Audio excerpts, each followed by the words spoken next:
दर्शको नमस्कार. सखी सह्याद्रीच्या आजच्या भागात आपलं अगदी मनापासून स्वागत. दर्शको, अडचणी तर प्रत्येकाच्याच वाट्याला येतात, पण त्यांना पायऱ्या बनवून यशोशिखर गाठणारे विरळच असतात.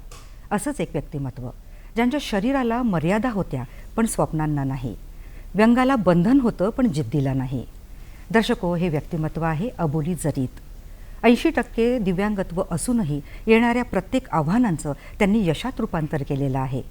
आपल्यातील कलागुणांना ओळखून त्याला खतपाणी घालून कलेच्या माध्यमातून त्यांनी समाजात स्वतःची ठामपणे अशी ओळख केलेली आहे. राष्ट्रीय पुरस्कार विजेत्या असलेल्या अबोली या नागपूरच्या पहिल्या व्हीलचेअर मॉडेल ठरलेल्या आहेत. याशिवाय त्या गायिका आहेत, उत्तम डान्सर आहेत, उत्तम वक्ते आहेत, लिखाणही छान करतात आणि या कलेच्या माध्यमातून त्या राष्ट्रीय आणि आंतरराष्ट्रीय स्तरावर प्रसिद्ध देखील आहेत. कसा हा त्यांचा कलेचा प्रवास घडला, अर्थात तो जिद्दीचा प्रवास होता. तो कसा घडला आज आपण आपल्या या कार्यक्रमातून जाणून घेणार आहोत. कार्यक्रमाचं शीर्षक आपण घेतलेलं आहे स्वाभिमानाची गगनभरारी. अबोली यांचं स्वागत करूया. नमस्कार अबोली. नमस्कार मॅडम. कार्यक्रमात अगदी मनापासून स्वागत आहे. थँक्यू. कशा आहात? मी एकदम मजेत. तुम्ही कशा आहात? मी पण मजेत. आपल्याकडे इतके कलागुण आहेत की या कलेच्या सानिध्यात रमत रमत दिवस कसा मावतो तुम्हाला कळत नसेल आहे. कला कसं आपल्याला समृद्ध करते, जीवन जगायचं कसं हेही सांगते आणि या कलेनेच तुम्हाला इतकं यश दिलेलं आहे. आणि याशिवाय आपल्या अवतीभोवती जे आपले आप्त लोक असतात, ज्यांच्या सकारात्मक विचारांमुळे आपल्याला जीवन जगायला एक मार्ग मिळतो. आपल्याही बाबतीत तसंच घडलेलं आहे. आपण आपले आईवडील, जसं त्यांनी तुम्हाला म्हटलं होतं की तू तुझ्या इच्छा आकांक्षांना पूर्ण कर, आम्ही सदैव तुझ्या पाठीशी आहोत. तर या वाक्याने तुम्हाला कशी प्रेरणा दिली आणि हे यश तुम्ही गाठू शकलात?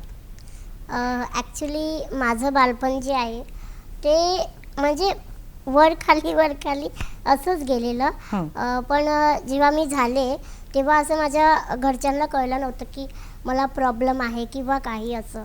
पण मग काही महिन्यानंतर कळलं की मला हा त्रास आहे. जर माझ्या प्रॉब्लेमचं नाव क्रोनिक किडनी डिसीज आहे आणि ॲब्सेंट युरिनरी ब्लॅडर, ज्यात माझ्या दोन्ही किडनी लहान आहेत रेग्युलर साईजपेक्षा आणि डॅमेज आहेत. आता त्या पूर्ण डॅमेज आहे, आधी नव्हत्या. आणि आधी मी चालायची. मला लहानपणापासून सगळं करायला आवडायचं. पण स्कूलमध्ये थोडं नाही की म्हणजे मला घ्यायचे नाही.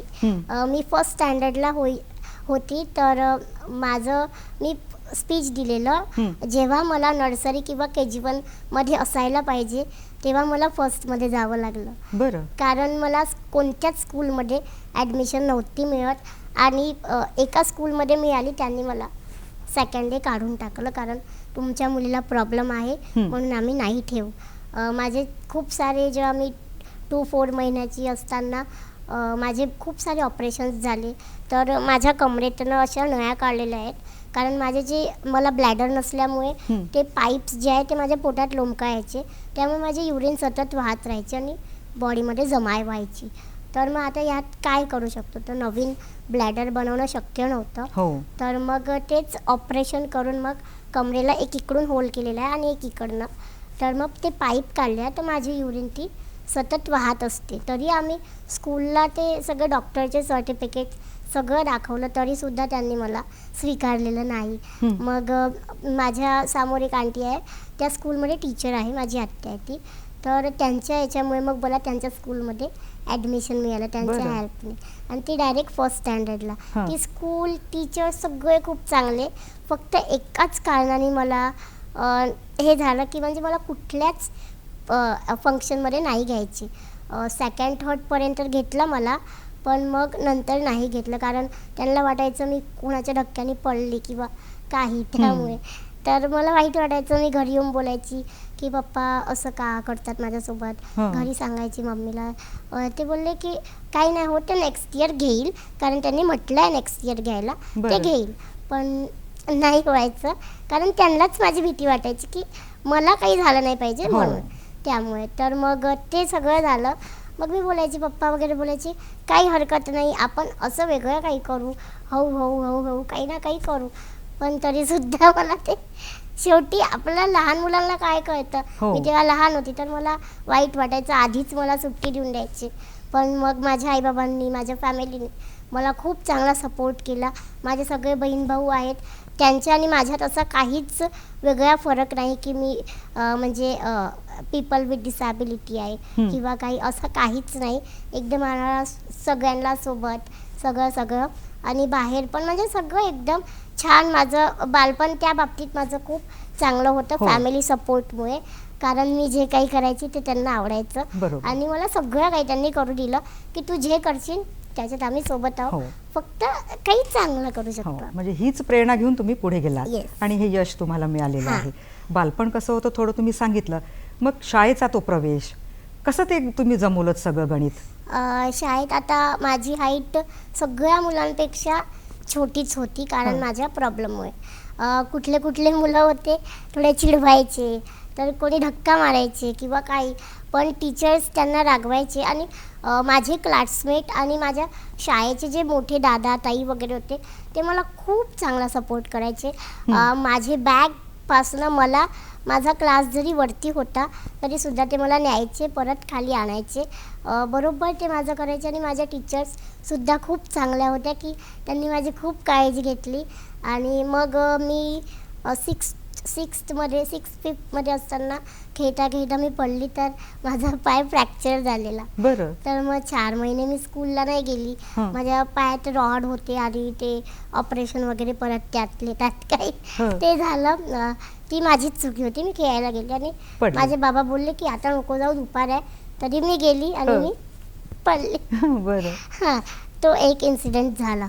मग स्कूलचे इतके चांगले होते माझ्या की त्यांनीच माझ्या घराच्या बाहेर जागेत ॲन्युअल फंक्शन केलं माझ्यासाठी, कारण माझा पाय फ्रॅक्चर होता आणि मी घरीच होते त्यामुळे 4 महिने. तर तो केला.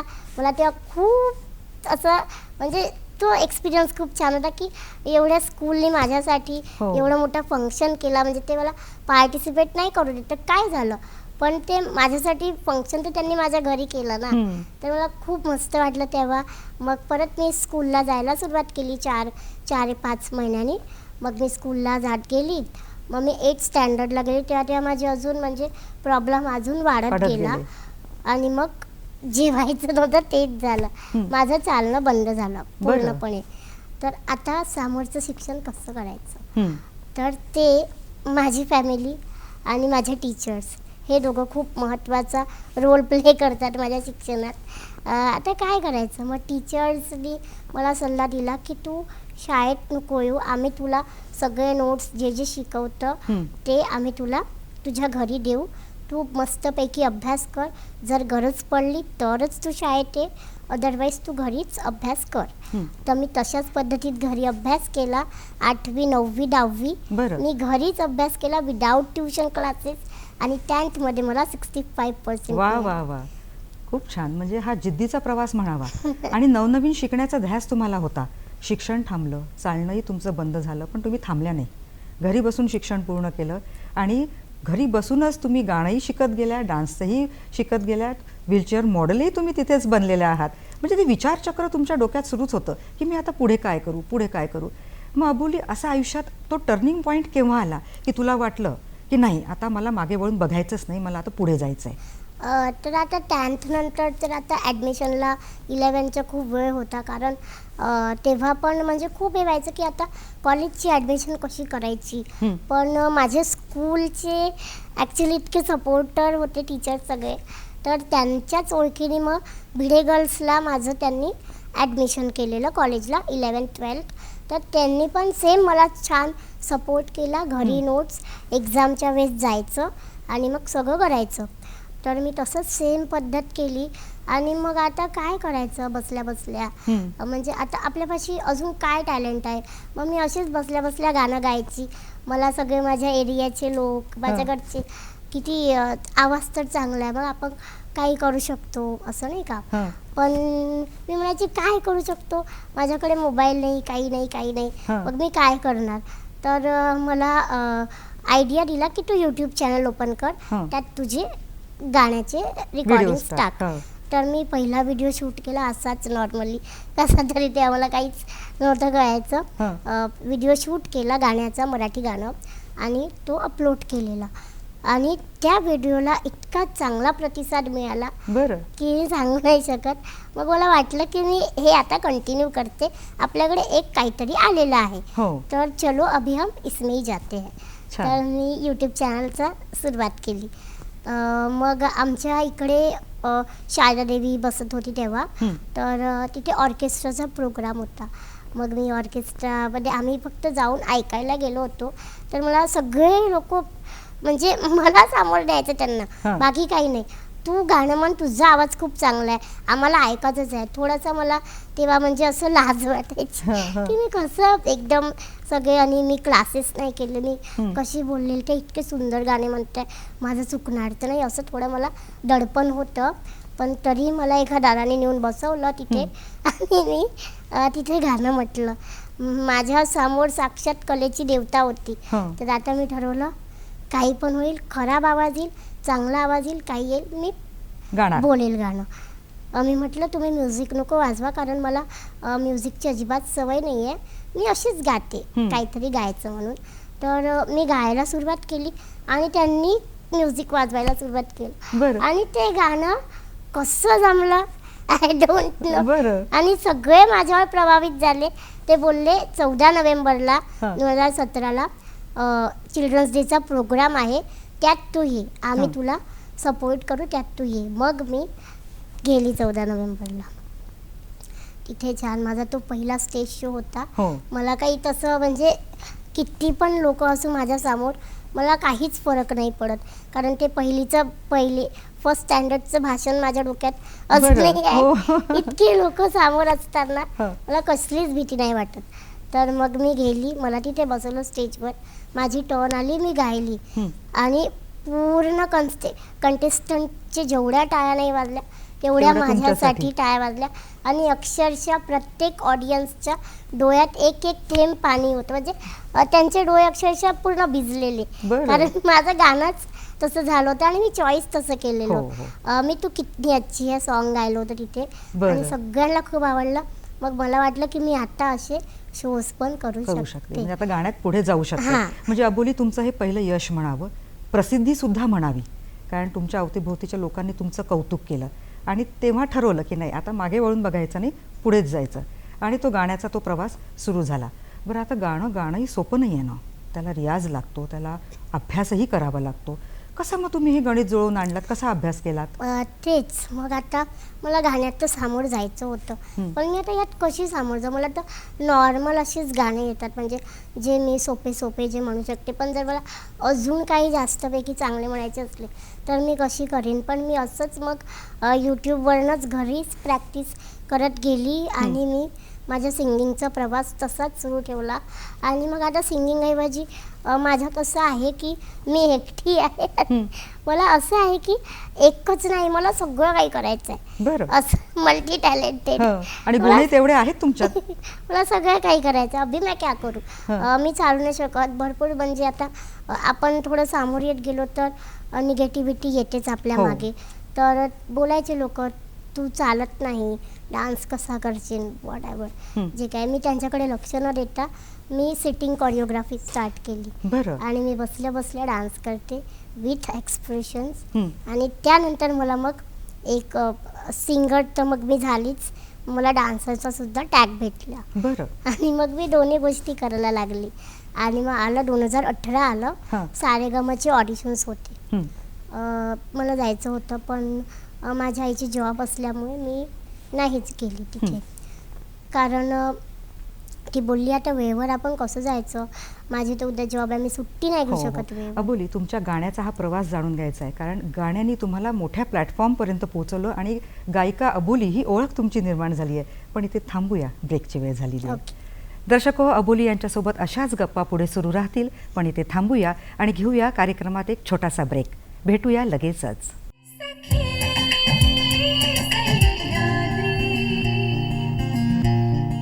दर्शको, या छोट्याशा विश्रांतीनंतर सखी सह्याद्री या कार्यक्रमात तुमचं पुन्हा एकदा मनापासून स्वागत. ब्रेकवर जाण्याआधी आपण अबोली यांच्या गाण्याचा प्रवास जाणून घेत होतो. हा प्रवास पुढे जाणून घेऊया. अबोली, सारेगम लिटिल चॅम्प्समध्ये तुमचं सिलेक्शन झालं होतं आणि त्या अनेक स्पर्धांच्या राऊंडपर्यंत तुम्ही पोहोचला होतात, तर तो अनुभव आपण सांगत होतात. तर पुढे काय झालं मग? तर आम्ही नाही जाऊ बोलले. हां. मग माझ्या दादाचे काही मित्र होते, आज सारेगमची ऑडिशन आहे म्हणे, पण तुझा हट्ट नाही आहे म्हणे. म्हटलं आईची जॉब आहे, मी कशी जाणार. हं. तर आम्ही तुला घेऊन जाऊ बोलले. तर मग त्यांनी मला नेलं तिथे, आणि तिथे इतके सगळे छान मोठे मोठे सिंगर्स होते, पण तरीसुद्धा तिथे फर्स्ट राऊंडमध्ये माझं सिलेक्शन झालं. आणि मी तिथे पण गायले, त्यांना माझा आवाज आवडला, आणि सेकंड राऊंडसाठी मी गेले, आणि मग माझं सेकंड राऊंड आलेला. सेकंड राऊंडला मी गेले, त्यानंतर आता मला वाटलं की कदाचित आता आपलं सिलेक्शन नाही होणार, पण काही हरकत नाही, आपण ट्राय करत राहायचं. मग मी सेकंड राऊंडला गेले, तिथे गाणं गायले, मग आम्हाला पाठवलं खाली. आता रात्रीचे 8-9 वाजले होते. बरं. मग आता रिझल्टची वेळ आलेली, तर मग तिथे माझं नाव आलेलं, अबोली जरीत सिलेक्टेड फॉर मुंबई. तर एकदम आनंद. मी सुनणार की काय झालं हे, हं. म्हणजे अचानक माझं कसं काय सिलेक्शन झालं इतक्या, म्हणजे एवढ्या मोठ्या स्पर्धकांमध्ये. तेच मला काहीच कळलं नाही. म्हणजे आम्ही घरी गेलो, आणि घरी मी काहीच, म्हणजे आम्ही असं सांगितलं की यार म्हणजे नाही झालं सिलेक्शन. मग सगळे मला थोडंसं मोटिवेट केलं, म्हणजे समजायचे जाऊ दे, नाही झालं तर आपण नेक्स्ट टाईम करू, हं. काही हरकत नाही असं. मग अचानक मी बॉम्ब फुटला हं. की माझं सिलेक्शन झालं आहे. आम्ही गंमत करत होतो, आणि मग म्हणजे सगळ्यांना काय करू काय नाही असं झालं ना एकदम. हो. एवढ्या मोठ्या टी व्ही शोसाठी आपलं सिलेक्शन झालेलं आहे हिचं बा असं. मग सगळ्यांनी मला कॉंग्रॅट्स केलं. मग असं मग आम्ही मुंबईला गेलो. मग अनफॉर्च्युनेटली थर्ड राऊंडमध्ये सिलेक्शन नाही झालं, बरं. पण स्टील मी होप नाही सोडली. म्हणजे मला अजून कॉन्फिडन्स आला की आता मी काही ना काही करू शकते, ह्याच इंडस्ट्रीमध्ये मी आता पुढे पुढे जायचं. जायचं. आणि ती संधी लगेच चालूनच आली हां, तुम्हाला. आणि इंडियन मग आयडलच्या तसंच कार्यक्रमात तुम्ही सहभागी झाला. 2018 गेला, आणि लगेचच 19 आलं. हं. 12वीला होती तेव्हा मी. माझा अभ्यासही सुरू होता सोबत, आणि ते ऑडिशन पण आलेलं 22 ऑगस्ट 2019ला ते ऑडिशन होतं नागपूरला कमला नेहरू कॉलेजमध्ये. मग मी ते आधीच 1 वीक अगोदर आईला सांगितलं होतं की इंडियन आयडलचं ऑडिशन आहे, आणि आपल्याला यावेळेस जायचं आहे, म्हणजे आहे. तर आई बोलले ठीक आहे, आपण जाऊया. मग आम्ही गेलो कॉलेजला. तिथे पण इतके मोठे मोठे सिंगर्स, आणि ते जे ऑडिशन्स घ्यायचे ते टीचर्स होते, बरं. एकदम खूप जास्त फेमस असे. मग आता माझा फर्स्ट राऊंड, ते थोडे सिनियर सिटीजन होते. आता म्हटलं कदाचित जो भी होगा वो देखा जाएगा, आपण जाऊच आपण. मी गेली त्या रूममध्ये, अशीच ती, असं छान होतं ते.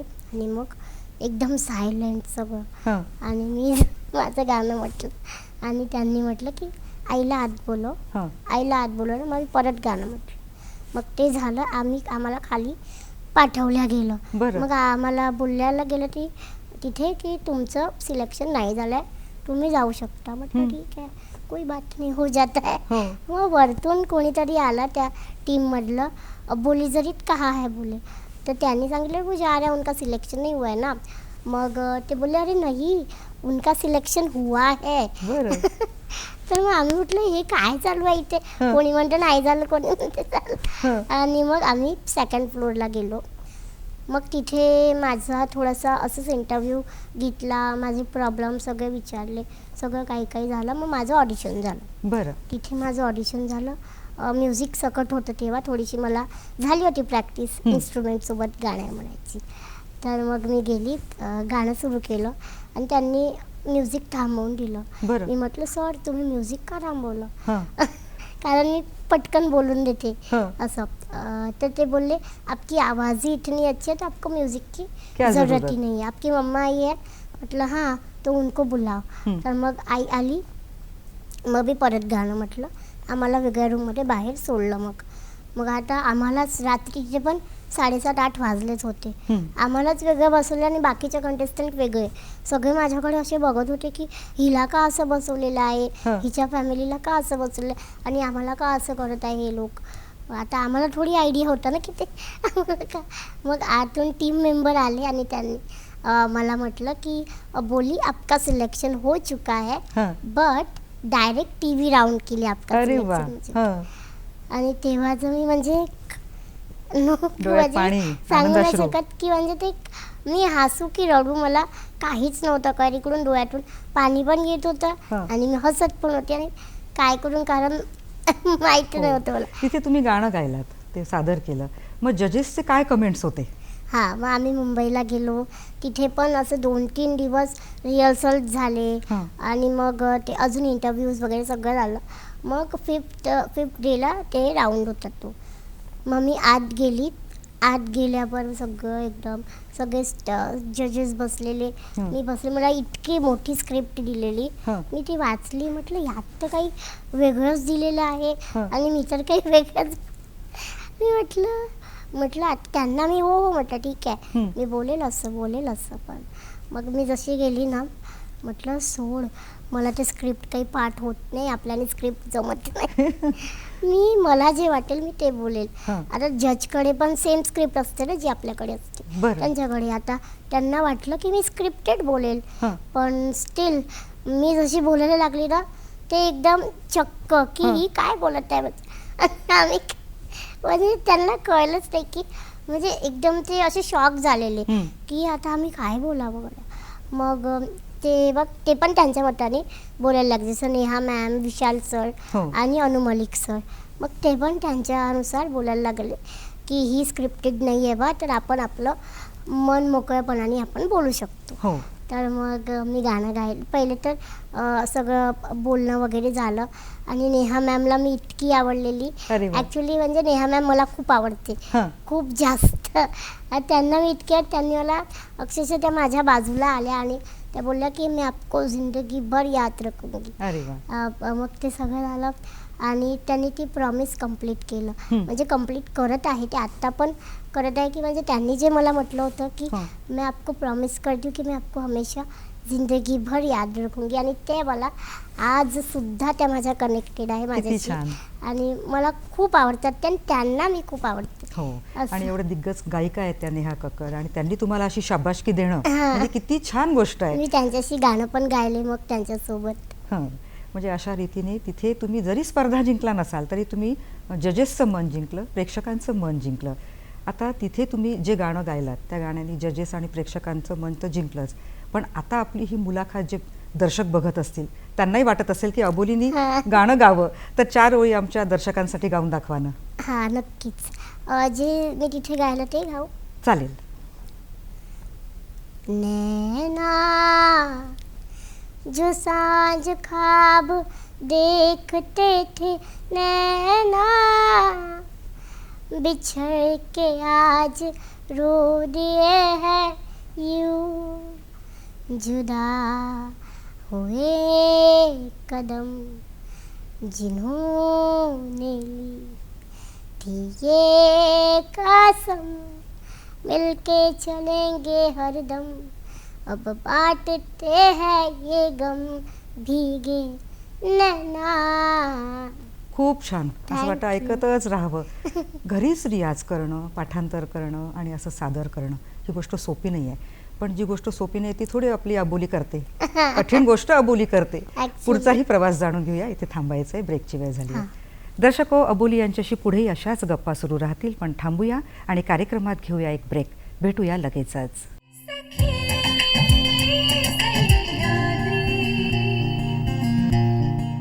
दर्शको, या छोट्याशा विश्रांतीनंतर पुन्हा एकदा आपलं मनापासून कार्यक्रमात स्वागत आहे. स्वाभिमानाची गगन भरारी या शीर्षकाअंतर्गत कलाकार अबोली जरीत आपल्यासोबत आहेत आणि त्यांच्या कलेचा प्रवास कसा घडत गेलाय छान पद्धतीने ते आपल्याला सांगत आहेत. पुढेही काही प्रश्न त्यांना याबाबत विचारूया. अबोली, गाण्याचं तुमचं प्रॅक्टिस सुरू होती, डान्सचे व्हिडिओ बनवणं सुरू होते, पण अचानक मनात विचार आला की आता मॉडेलिंग करावं, रॅम्पवर उतरावं. हा विचार कसा मनात आला?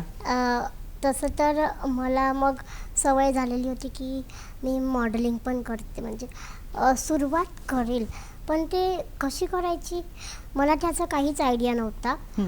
मग आता मी काय करू मला लोक बोलायचे असे खूप जण बोलायचे की तुम चल नहीं सकती तो तुमने मॉडल कैसा लिखा है तुम तो मॉडल नहीं हो. मग मी म्हटलं आता मी काही उत्तर नाही देत पण मी करून दाखवते की मी पण मॉडल आहे. मग मी असंच खूप रिसर्च केलं की जे लोक चालतात नाही पर्सन्स विथ डिसॅबिलिटी त्या पण मॉडेलिंगमध्ये जाऊ शकतात, कारण आपल्या आउट ऑफ कंट्रीमध्ये व्हीलचेअर मॉडेलिंग हा प्रकार खूप आहे असा. बरं. तर मी विचार केला आपल्या इंडियात सुद्धा असेलच, हं. कुठे ना कुठे असेल. 2020 पासून मी त्या मॉडेलिंगच्या रिसर्चमध्ये पडलेले हं. की अभी तो मुझे करके ही दिखाना है, बरं. मैं करूंगी. ठामपणे ठरवलंच. बोलण्यापेक्षा हां. तुम्ही बोलण्यापेक्षा जर करून दाखवाल ना, ते महत्त्वाचं असतं, बरोबर. इम्पॉर्टंट असतं ते. कारण बोलून आपण सोडून देतो आणि मग ते होईल की नाही ह्याची काही गॅरंटी नसते. हं. मग तुम्ही शांत राहा, आपल्या कामावर फोकस करा, आपल्याला काय करायचं आहे तो विचार करा, ते नक्कीच तुमच्यासोबत येतं आणि तुम्हाला मिळतं. कारण लोकांना आपण तेव्हाच्या तेव्हा बोलून जर उत्तर दिलं ना, हं. तर आपण काहीच नाही करू शकत. तर मी ते रिसर्च केलं. हं. रिसर्च करत गेली, 20 गेला, 21 आलं. मग मला दिल्लीचा फॅशन शो होता तो. तेव्हा कोविडचंही सुरू होतं. बरं. तर mister and miss wheelchair India हं. 2021 त्यात मी ऑडिशन दिलं. ते घरीच ते मॉडेलिंग झाली ऑनलाईन. तर मी त्यात टॉप 10ची फायनलिस्ट होती. बरं. पण त्यांचं फायनल नाही झालं हं. काही कारणास्तव, पण टॉप 10ची फायनलिस्ट मी त्यात झाली. बरं, म्हणजे 10 पर्यंत पोहोचणंही खूप झालं ना. हां, आणि मग मी विचार केला की देखो, म्हणजे मग मी टाकलं की नाव I am a professional model, हो. Wheelchair model. तर तरी पण मला खूप जण म्हणत गेले की व्हीलचेअर मॉडेल काय असते, हमने तो कभी सुना नहीं, हाँ. ये कुछ भी नया है, अपने मन से कुछ भी डाल रही हो. म्हटलं नाही मग मी तेव्हा उत्तर दिलं की हां.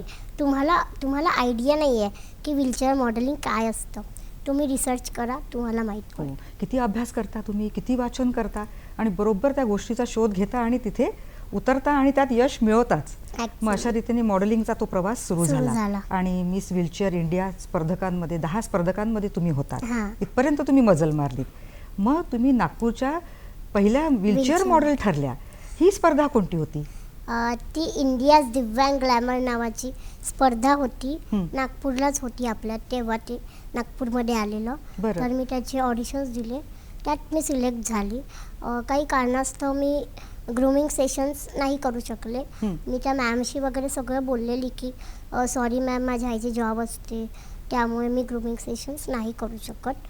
तर मॅम बोलल्या ठीक आहे, काही हरकत नाही, तू पार्टिसिपेट म्हणून ये. बरं. मी घरीच ग्रूमिंग शिकली. मग सगळं घरीच मी आपल्या सोशल मीडियावरनं हं. सगळं केलं. मग 4-5 दिवसांनी कॉम्पिटिशनचा दिवस आलेला. मग मी कॉम्पिटिशनला गेलेली. तेव्हा मला त्यांनी नव्हतं सांगितलं ना की तू ॲज अ शो स्टॉपर म्हणून वॉक कर. हं. मला सांगितलेलं की तू पार्टिसिपेट म्हणून आहे. मला कुपनसुद्धा दिला, टॅग सगळं दिलं. मी गेली, माझी रॅम्प झाली, सगळं झालं आणि मग रिझल्टची वेळ आलेली. बरं. सगळ्यांची नावं घेतले. मी म्हटलं कदाचित मी ग्रूमिंगला नाही आले म्हणून माझं नाव नसेल घेतलं. हं. मग आम्ही जातच होतो, तर तेवढ्यात माझं नाव आलं की फर्स्ट विनर इज अबोली, वा वा. मिस अबोली जरीत. हं. तर खूप तो पण एक्सपिरियन्स की आत्ता मी खरोखर मॉडेल झालेली आहे. हो. कारण मला ते अचिव्हमेंट मिळालेलं आहे. ते क्राऊन माझ्या डोक्यावर आहे हं. मॉडेलिंगचं, मला ते मिळालेलं आहे. तर तो माझा खूप चांगला मोमेंट होता की मी नागपूरची फर्स्ट व्हीलचेअर मॉडेल झाली त्या दिवशी 2023ला. मध्ये. 13 जानेवारी 2023. असं दडपण नव्हतं आलं? नाही, मला ॲक्च्युली लोकांची भीती वाटत नाही, हं. काही नाही. पण जे बाकीचे मग पार्टिसिपेट होते त्यांनी मला 1-2 वीक खूप जास्त टॉर्चर केलेलं हं. की ही ग्रूमिंग सेशनला नाही आली, काही नाही आली, तरीसुद्धा हिला कसं काय विनर केलं जजेसनी. मला मी म्हणायची त्यांना की तो जजेसचा प्रश्न आहे की कोणाला विनर करायचं आहे की नाही करायचं आहे, यात कसली सेटिंग आली सांगा मला. मला बोलले की नाही, ऐसा कैसा व्हीलचेअर मॉडेल है, वो देखते हमारी कॉम्पिटिटर. आणि सगळे माझ्यापेक्षा मोठेच होते वयाने. आणि तरीसुद्धा ते मला इतके काय काय बोलले. मी म्हणजे मी काय करू मला सुचत नव्हतं. पण स्टील मी कधीच डिमोटिवेट झाली नाही. म्हटलं आता मी मॉडेल झाली आहे म्हणून हे लोक मला असे बोलत आहे, क्योंकि अगर हम पहली सीढ़ी चढ़ते हैं तो पीछे भी हमारे उतने ही पैर खींचने वाले रहते हैं. हो. तर मी हा विचार केला, जर तुम्ही सामोर जात आहात तर हा विचार सोडून द्या कोण आपल्याला काय बोलेल. कारण यशाची हीच पहिली पायरी असते. जर तुम्हाला कोणी काही बोलणार नाही तर तुम्ही कधीच समोर जाणार नाही. तुम्ही सगळं हसत हसत घेता आणि हा सडेतोड मोठी- उत्तर पुढच्यालाही तुम्ही देता. आणि ही स्पर्धा तुम्ही जिंकलात आणि इन्फ्लुएन्सर बुक ऑफ वर्ल्ड रेकॉर्डमध्ये तुम्ही आपलं नाव कोरलं. तो किती आनंदाचा क्षण होता. तो मला लास्ट इयरच मिळालेला आहे. बरं. Influencer book of world record. तो मला ॲज अ मॉडेलमध्ये मिळालेला आहे. म्हणजे इतके सगळे चॅलेंजेस असून ती मॉडेल बनली. हं. तरी म्हणजे इतके सगळे चॅलेंज म्हणजे बॉडी प्रॉब्लेम, फिजिकल सगळ्या प्रॉब्लेम, इतक्या वर्षाचा स्ट्रगल केल्यानंतर ती मॉडेल बनली आणि तिला ते मिळालेलं क्राऊन. हो. नागपूरची फर्स्ट व्हीलचेअर मॉडेल. तर एवढी मोठी सगळं तिने इतक्या 22 वर्षात एवढं सगळं आपलं बरोबर. जमा केलेलं आहे. हो. तर ही खूप मोठी गोष्ट आहे त्यांच्यासाठी. म्हणून मग त्यांनी मला तो अचिव्हमेंट दिली. हो. जेव्हा तुम्ही रॅम्पवर उतरला तर धैर्याचं प्रतीक म्हणून तुमच्याकडे पाहण्यात आलं असेल. तर टाळ्यांचा गडगडाट, कौतुक कसं वाटलं होतं तेव्हा? आता कौतुक म्हणजे कौतुक खूप जास्त. लोक मला म्हणजे लोकांना मी खूप आवडते. मी कुठे पण जाईल ना तिथे लोक माझ्या मागे येतात. म्हणजे साधी मी रस्त्याने जरी जात गेली, साधं गार्डनमध्ये सुद्धा कुठे पण तिथे लोक मला असे बघतात, आपके साथ एक फोटो लूँ, आप कितनी प्यारी हो, आपके गालों को टच करूँ, आपको ये करूँ, आप फिर आप खुद मेकअप करती हो, फिर आप खुद म्हटलं हां मैं मेकअपवरनं आठवलं, हा प्रश्न विचारायचा राहिला अबोली. तुम्हाला नखापासून तर केसांपर्यंत परफेक्ट राहायला आवडतं. कुठलीही जर स्पर्धा असेल तर तुम्ही छान स्वतः तयार होऊन जाता. तर ही कशी आवड जोपासता? मला रेडी राहायला खूप आवडतं. म्हणजे नेल आर्ट झाला, मेकअप झाला, हेअरस्टाईल, आउटफिट वेगळे. मला आउटफिट जेव्हा मी लहान असायची तेव्हा माझ्या लाईक मला कपडे नाही मिळायचे. माझे घरचे लोक आम्ही कपडे शोधून म्हणजे त्रासून जायचो. पण माझ्या लाईक कधीच आउटफिट मिळालेलं नाही. टचवूड. मी आता मॉडेल झाली, म्हणजे मोठी झाली, मॉडेल झाली, सगळं झालं. त्यानंतर मला डिझायनर्स भेटले आणि मला जो ड्रेस पाहिजे, जसा ड्रेस पाहिजे तशी ती ताई मला करून देते. तिचं सुरभी श्रेया सिंग नाव आहे. ती माझे खूप सुंदर आउटफिट, हा पण आउटफिट तिने कालच्या काल मला बनवून दिलेला. अरे वा. इतका सुंदर. आणि मला तिची फिटिंग आणि ती खूप सुंदर आउटफिट बनवते माझी. आई वडिलांना हलकी चिंता असावी कदाचित की आता अबोली कुठल्या स्पर्धेत उतरणार, ती तयारी करणार. ते तयार असतील, प्रत्येक वेळी सोबत तुमच्या असतातच. ते ॲक्च्युली माझ्या प्रत्येक गोष्टीसाठी तयार असतात. म्हणजे एक वीकनी एक याच्याने विचारायसाठी की आता काय करायचं आहे, आता समोर काय करायचं आहे, आता म्हणजे आता उन्हाळा आहे तर सुट्ट्या, म्हणजे आता तर सध्या काही नाही, आपला हाच इंटरव्ह्यू. तर मग ते ह्या इंटरव्ह्यूसाठी इतके एक्सायटेड की आता आपल्याला जायचं आहे. मग तू कोणता ड्रेस घालशील, मग तू नेल्स कसे करशील, त्यांना ती क्युरिओसिटी असते. म्हणजे आधीच ती पूर्वतयारी विचार तुमचा सुरू होतो. कशी मी तयारी करणार आहे, कशी मी तिथे दिसणार आहे.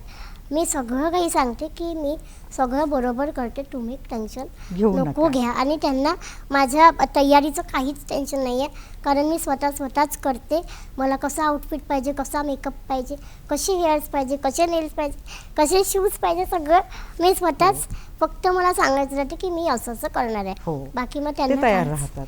टेन्शन माझा भाऊ, माझे आई बाबा, माझे सगळं. म्हणजे मी म्हटलं की आपल्याला इथे जायचं आहे आता, बस तयार.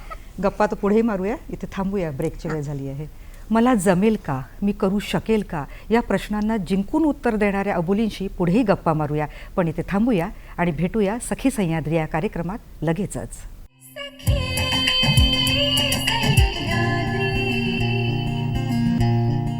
दर्शको, या छोट्याशा विश्रांतीनंतर सखी सह्याद्री या कार्यक्रमात पुन्हा एकदा आपलं मनापासून स्वागत आहे.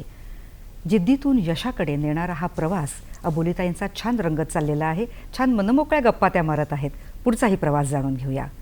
अबोली, गाणं, डान्स, मॉडेलिंग करणं झालं, शिवाय गप्पा मारणं हाही तुम्हाला प्रकार खूप आवडतो. कुकिंगही तुम्ही इंटरेस्टनी करता. सगळ्या हॉबीज तुम्ही पूर्ण करता आणि या कलेनी तुम्हाला इतकं सारं यश दिलं आहे. गायिका अबोली म्हणून तुमची ओळख आहे, डान्सर अबोली म्हणून तुमची ओळख आहे आणि या कलेनीच तुम्हाला अनेक अवॉर्ड्स मिळवून दिलेले आहेत. त्यातील नॅशनल अवॉर्ड हा एक मानाचा अवॉर्ड आहे. माननीय राष्ट्रपतींच्या हस्ते आपल्याला मिळालेला आहे. तो अनुभव आम्हाला ऐकायचा आहे ना. आता बघा, नॅशनल अवॉर्ड तसं असते ना, जी वेळ जेव्हा यायची असते तेव्हाच येते. मी 2 वर्षा पहिले सुद्धा ट्राय करायला चालले होते नॅशनल अवॉर्डसाठी, पण पोर्टल बंद झालेलं. हं. मग त्यानंतर परत एकदा तर ते काही कारणास्तव परत तारीख चालली गेलेली. मग आता मी लास्ट इयर विचार केला, यावेळेस काही असो, मी यावेळेस माझं नामांकन देईल, म्हणजे देईल असं मी जानेवारी फेब्रुवारीपासनं माझ्या ते डोक्यात होतं. आणि मग मार्च एप्रिल सगळं मी विसरून गेली की मला नामांकन करायचं होतं. तरी माझे बाबा मध्ये मध्ये म्हणायचे, पोर्टल ओपन झालं का, केव्हा होणार आहे? मी म्हणायची होईल होईल, म्हणजे मी चेक करायची तेव्हाच, नाही होईल ते. पण कसं मला अजून मॉडेलिंग शो हे ते माझ्या डोक्यातनं ते निघून गेलं.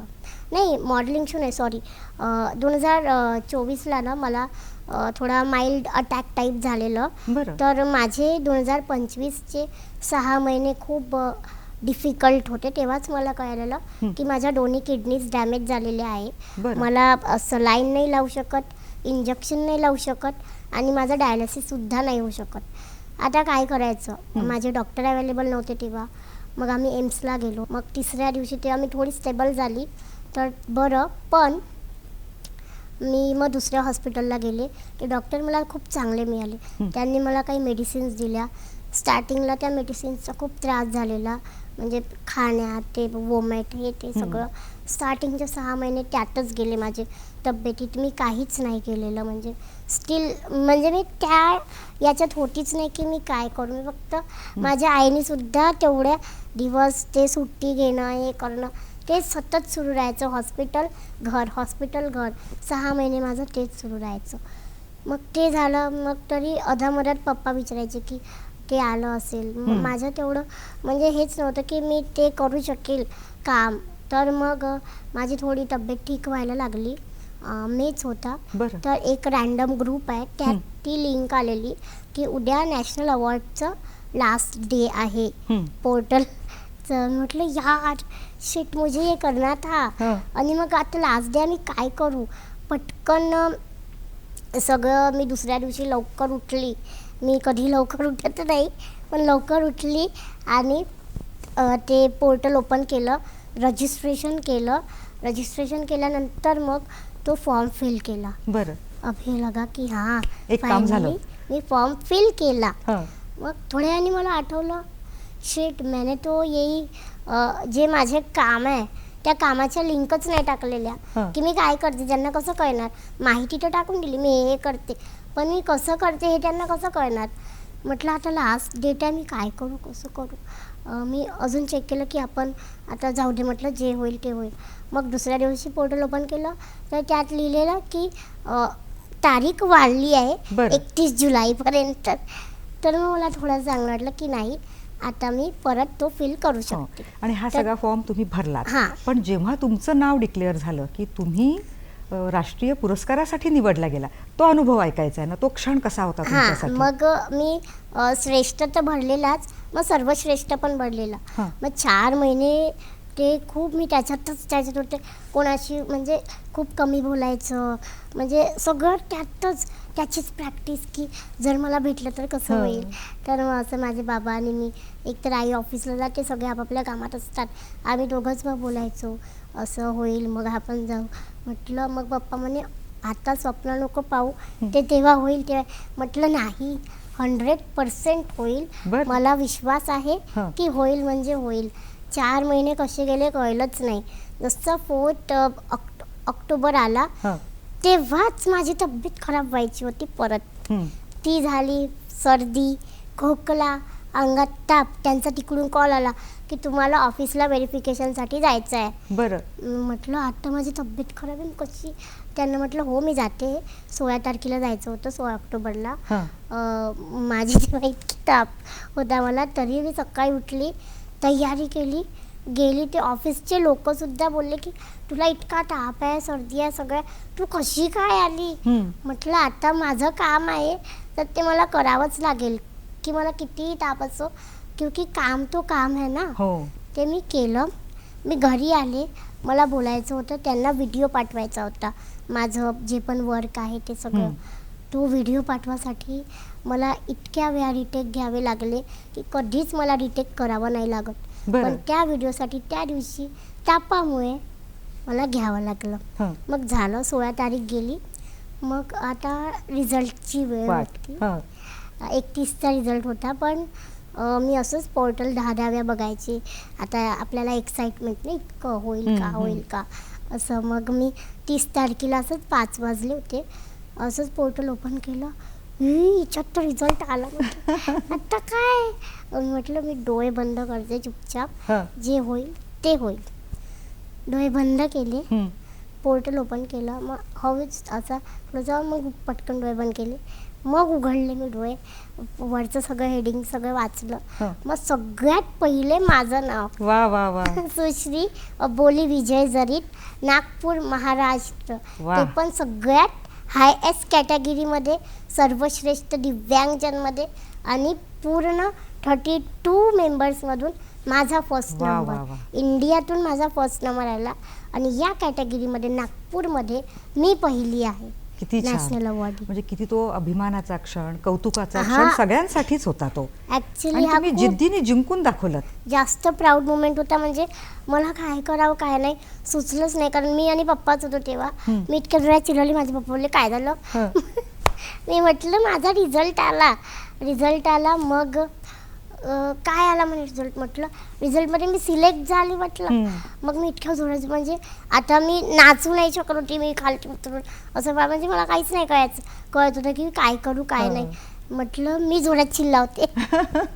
मी आणि जोरात भारत ओरडले. देशासाठी, नागपूरकरांसाठी किती अभिमानाची गोष्ट आहे ही. जोरात ओरडली. माझ्या घरच्यांना वाटलं की बटरफ्लाय आली की काय, कारण मला बटरफ्लायची खूप बरं. भीती वाटते.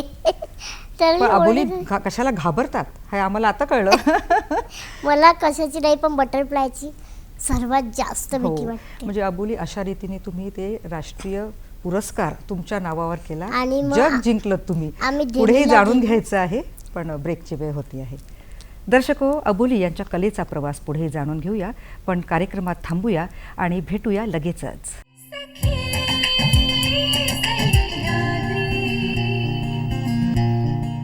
दर्शको, या छोट्याशा ब्रेकनंतर पुन्हा एकदा सखी सह्याद्री या कार्यक्रमात आपलं स्वागत आहे. स्वाभिमानाची गगन भरारी या शीर्षकाअंतर्गत अबोली जरीत आपल्यासोबत आहेत आणि छान त्यांच्या कलागुणांचा प्रवास आपल्याला वर्णन करून सांगत आहेत. पुढेही काही मुद्दे जाणून घेऊया. अबोली, अशा रीतीने तुमचा हा पुरस्कारांचाही छान प्रकार जो होता तो तुम्ही अचीव केलेला आहे. आणि सतत हसत राहणं, मला जमेल का किंवा मी करू शकेल का, हा प्रश्न तुम्हाला कधी पडलाच नाही. आणि आत्मविश्वास, या सगळ्या गोष्टींमुळे तुम्हाला हॅपीनेस ॲम्बॅसेडरसाठी नियुक्ती करण्यात आली. तर काय सांगाल, कशी नियुक्ती झाली ही? हॅपीनेस अँबॅसेडर म्हणजे जो लोकांना हॅपीनेस प्रोव्हाइड करतो आणि तो स्वतः पण हॅप्पी राहतो. कारण जर आपण स्वतःच हॅपी नाही राहू तर लोकांना काय आपण हॅपी ठेवू शकू ना. तर तो टॅग मला याबद्दल मिळाला, कारण पेशंट असो किंवा कोणी जर डिमोटिवेट होते किंवा कोणी डिप्रेस असतं, असे व्यक्ती माझ्याकडे येतात किंवा मी तसा कॅम्पेन वगैरे करते आणि मग त्यात ते हॅपी होतात. म्हणजे त्या मला भेटून त्या लोकांना खूप चांगलं वाटतं. हो. जे पण माझे प्रेक्षक आहे किंवा जे पण माझे ऑडियन्स, काय म्हणते त्याला, फॅन्स आहे, ते माझ्याकडे एक मोटिवेशन म्हणून पाहतात, इन्स्पिरेशन म्हणून बघतात. तर तेच हॅपीनेसचा टॅग आहे. कितीही प्रॉब्लेम असो तर आपल्याला हॅपीच राहायचं आहे. बरोबर. एक स्माइल करो और शुरू हो जाओ. कारण जर आपण त्याच प्रॉब्लेमला बोलत गेलो ना, हा मला प्रॉब्लेम आहे, मी कसं करेल, तर आपण नाही जाऊ शकू समोर. आपण त्याच प्रॉब्लेममध्ये जाता जाता डिप्रेस होऊ आणि आपल्याला त्रास होईल. हो. त्यामुळे प्रॉब्लेमवर लक्ष न देता तुम्ही तुमच्यात हॅपी राहा, ते करा. तुम्हाला नक्की यश मिळेल, नक्कीच. नक्की तुम्ही सामोरं हो. जाल. आणि यामुळे तुमची स्वतःप्रती, समाजाप्रती आता जबाबदारी वाढली आहे. त्यामुळे आता हेही काम तुमचं आता सुरू आहे. आता समाजात अनेक असे दिव्यांग मुलं मुली आहेत, तर अशांना आणि त्यांच्या पालकांना तुम्ही काय सांगाल? मी पीपल विथ डिसॅबिलिटी यांच्या पॅरेंट्सला हेच सांगणार की तुमच्याकडे जर तुमचा चाइल्ड जर डिसेबल आहे किंवा काही, तर तुम्ही त्याच्याकडे दुर्लक्ष नको करा. त्याला ॲज अ नॉर्मल चाइल्ड सामोर करा. त्याला काय करायचं आहे हे त्याला विचारा. असे भरपूर जण आहे की त्यांना करायचं सगळं राहतं, पण त्यांना फॅमिली सपोर्ट नाही मिळत. आणि फॅमिली आणि पॅरेंट्स सपोर्ट खूप जास्त महत्त्वाचा असतो एका स्पेशल चाइल्डला. हो. मी समजू शकते कारण माझी फॅमिली टचवूड खूप चांगली आहे. मला खूप चांगला सपोर्ट करते. मी काहीही करेल ते मला सामोरं येतात. तर माझ्यासारखी फॅमिली सगळ्यांना भेटायला पाहिजे हेच मी म्हणेल. आणि जर तुमच्याकडे आहे स्पेशल चाइल्ड, त्याला सामोरं न्या. त्याला डान्स करायचा डान्स करू द्या, खेळायचं आहे खेळू द्या, स्पोर्ट्समध्ये जायचं स्पोर्ट्समध्ये जाऊ द्या, काही पण त्याला कला असो ती करू द्या. कारण तो नक्कीच त्याच्यात यश मिळवत. कारण देव जर आपल्याला एक गोष्ट कमी देतो तर एक गोष्ट किंवा 10 गोष्टीसुद्धा जास्त जास्तीच्या देतो. देतात. तर त्याकडे दुर्लक्ष करू नका. त्यांना विचारा की तुला काय करायचं खूप आहे. छान बोली, खूप छान. इतकं प्रेरणादायी बोललात ना तुम्ही. नक्कीच विचार पालक आता करतील. आता तुमची राष्ट्रीय स्तरापर्यंत तर ख्याती आहे, आंतरराष्ट्रीय स्तरावरही तुम्हाला बरेच जण ओळखतात. Yes. आपल्यावर एक डॉक्युमेंटरी तयार हां. करण्यात आलेली आहे. शिवाय तुम्ही मॅगझिनमध्ये कव्हर गर्ल म्हणूनही झळकले आहात. त्या दोन्हींबद्दल सांगा ना. मी मॅगझिन्स 2-4 मॅगझिन्स आहे. त्यात मी कव्हर स्टार म्हणून झालेली आहे. ते मी मॉडेल झाल्यावरच झाली आहे. बरं. कव्हर स्टार एक ओडिसाची आहे, एक पुण्याची आहे, एक मुंबईची आहे. म्हणजे अशा भरपूर वेगळ्या वेगळ्या ठिकाणाच्या आहे. तर त्यात मी कव्हर गर्ल झाली आहे. आणि इंटरनॅशनल बोलायचं तर माझ्यावर डॉक्युमेंटरी झाली आहे 2022ला. बरं. Truly show London, America digital, Kurdistan national TV चॅनलचा सुद्धा माझा इंटरव्ह्यू झालेला आहे. बरं. आणि अमेरिका डिजिटल, बी पॉझिटिव्ह असे भरपूरचे इंटरनॅशनल चॅनल्ससुद्धा आहेत. ज्यात माझ्या डॉक्युमेंटरीज, आर्टिकल्स हे सगळं आलेलं आहे. किती छान. तुमच्या या कलागुणांनी तुम्हाला कुठवर तर पोहोचवलंय. त्यानुसार मी नॅशनल अँड इंटरनॅशनल आर्टिस्टसुद्धा झालेली. खूप छान. अभिनंदन तुमचं या सगळ्या Thank you, अचिव्हमेंटबद्दल. ma'am. बरं, आता प्रत्येकाची स्वप्न असतात की मग आता एवढं मी अचीव केलं आहे, पुढे पण मी छान अचीव करेल. तर पुढची स्वप्न काय आहेत तुमची? माझी स्वप्न खूप आहेत. ते मी सांगायला कमी पडेल पण भरपूर आहे. मला अजून TV करायचं आहे. मला अजून रियालिटी शोज करायचे आहे. आणि खरं तर मला आत्ता माझी अशी खूप आतुरता आहे की मला माननीय प्रधानमंत्री नरेंद्र मोदी सरांना मिळायचं आहे. हे माझं एक ड्रीमच आहे. बरं. लवकरच पूर्ण होत ही सदिच्छा. विश. खूप छान. अबोली, आपल्याकडे समज 3 गोष्टी आहेत. त्या 3 गोष्टीपैकी एका गोष्टीशी जर संवाद साधायला सांगितला आत्ता, तर ती कुठली गोष्ट तुम्ही निवडाल? पहिलं म्हणजे तुमचं टॅलेंट, दुसरं तुमची व्हीलचेअर, आणि तिसरी गोष्ट म्हणजे तुमच्यासोबत असणारी ही सततची परिस्थिती. तर कुठल्या एका गोष्टीशी संवाद साधायला मी आवडेल? परिस्थितीशी संवाद साधेन. हं. कारण मी माझ्या परिस्थितीशी रोजच संवाद साधते. मी एकटीच, जरी मी एकटी असेल ना हं. तरी मी स्वतःशीच बोलते, माझ्या परिस्थितीशी बोलते की काहीही असो ही परिस्थिती, तू कशी पण आहे, तू माझी आहे, बरोबर. तू चांगली आहे. मी हेच असंच संवाद करते आणि मी स्वतःशीच बोलते. खूप छान. म्हणजे टॅलेंटने तुम्हाला यश दिलं, व्हीलचेअरने तुम्हाला ताकद दिली, आणि ही परिस्थिती आहे तुमचं पालकच बनली आहे ना जणू. Yes. म्हणजे काय चांगलं आहे, कसं तू पुढे जा, हरू नकोस, जिद्दीने पुढे जा, असं सतत तुम्हाला ती परिस्थिती सांगत असते. आता इतके कलागुण तुमचे आहेत, कधीतरी असं थोडंसं डाऊन होत असेल मन, किंवा या व्यतिरिक्त काय करायला आवडतं तुम्हाला? काय सांगाल जाता जाता? मला डाऊन कधी मी होत नाही. मला ताप जरी आला तरी मी बोलते की नाही, तो चालला जाईल. ताप आहे, जायसाठीच येतो. कुठली पण गोष्ट ती जायसाठीच येत असते. हं. आपण स्वतःच आपलं काही कन्फर्म नसतं की आपण इथे पूर्ण राहणार आहोत. कधी काय होईल काही सांगता नाही येत ना. मग त्याचा विचार कशाला करायचा? प्रत्येक गोष्ट जायसाठीच येते. हो, खूप छान. दर्शक हो, इच्छाशक्ती जर आपल्यामध्ये असेल तर नक्कीच आपण जग जिंकू शकतो, आणि याचं मूर्तिमंत उदाहरण म्हणजे अबोली जरीत आहे. त्यामुळे अबोली यांची ही वैयक्तिक विजय जरी असला हा, तरी प्रत्येकासाठी तो एक आशेचा किरण आहे, किंवा तो प्रेरणादायी प्रवास ठरणारा आहे. प्रत्येकामध्ये कला असते, त्या कलेला भरू द्या. बघा, यश तुमच्यासोबतच असेल आहे. अबोली, खूप छान गप्पा मारल्यात, मनमोकळेपणाने तुमचा तो प्रवास उलगडून दाखवलात. पुढच्याही वाटचालीसाठी तुम्हाला खूप शुभेच्छा आहेत. तुम्ही जी स्वप्न पाहता ती स्वप्न पूर्ण हो ही सदिच्छा. आपण Thank इथे you. आलात, छान गप्पा मारल्यात. दर्शकांच्या वतीनं आणि नागपूर दूरदर्शनच्या वतीने आभार, धन्यवाद, नमस्कार. थँक्यू.